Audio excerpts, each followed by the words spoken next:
एकादशी असल्यामुळे मी भगर याची खिचडी केलेली आहे, म्हणजेच वरी तांदळाची. तर 200 ग्रॅम घेतलेला आहे मी भगर. आणि त्याच्यानंतर मी ते फोडणी देणार आहे. तर शेंगदाणे घेतलेले भाजलेले आहे, अख्खंड टाकले तर चालतील त्याच्यात. आणि शेंगदाण्याचं कूटही टाकायचं आहे. 4 चमचे कूट घेतलेलं आहे आणि 3 चमचे मी ते शेंगदाणे घेतलेले भाजून साल काढून.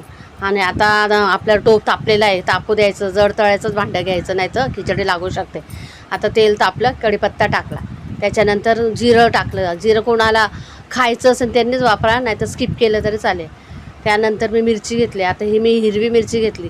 या ठिकाणी सुकी लाल मिरची जरी घेतली तरी चालेल. आणि तिखट मिरची म्हणून मी ती 4 मिरच्या घेतलेल्या आहे 200 ग्रॅम भगरसाठी. आणि 1 तांब्या पाणी.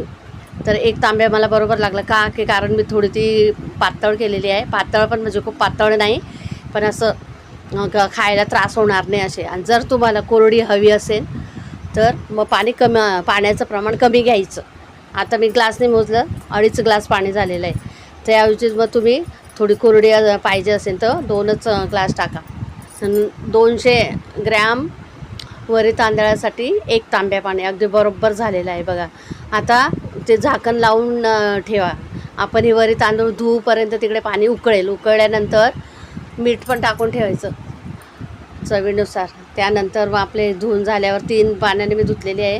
त्याच्यानंतर पाणी उकळल्यावर मी आता हे वरी तांदूळ टाकून दिलेले. टाकल्यानंतर अगदी झाकवून ठेवायचं ते. आणि कमी गॅस ठेवायचा, अगदी स्लो गॅस. कारण ती जर फास्ट जर ठेवली तर जळू शकते. आणि हेच तुम्ही जर झाकून आणि अगदी कमी गॅसवर जर ठेवली स्लो, 10 ते 15 मिनटात होऊन जाते ती. हे बघा, शेंगदाणे टाकले, शेंगदाण्याचं कूटही टाकलं 4 चमचे मी आता तेही टाकलेलं आहे. आणि हलवून द्यायची. वरी तांदूळ टाकले का एकदाच हलवायची आणि मंद गॅसवर होऊ द्यायची ती. मग पुन्हा हलवायची गरजसुद्धा नाही.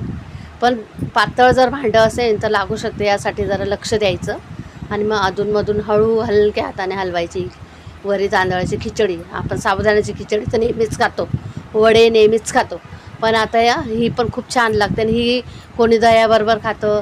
किंवा मी शेंगदाण्याची आमटी केलेली, शेंगदाणे भाजून फक्त शेंगदाणे पातळ वाटायचे पाणी टाकून, त्याच्यात हिरवी मिरची, कढीपत्ता आणि कोथिंबीर हे टाकून मी वाटल्याने हिरवी मिरची हे सगळं मी पेस्ट केली. आणि मग आता फोडणीला दिलेलं आहे. 1 चमचा तेल टाकलं, पोहे खायचा टेबलस्पून, तापू द्यायचं. त्यानंतर हे पातळ वाटलेले शेंगदाण्याचं टाकून द्यायचं. त्याच्यानंतर मग ती चहासारखी उकळू द्यायची. हे बघा, आपली आता वरी तांदळाची खिचडी रेडी झालेली आहे. आणि ताट रेडी झालेलं आहे आपलं एकादशीचं. नक्कीच करून बघा, खाऊन बघा.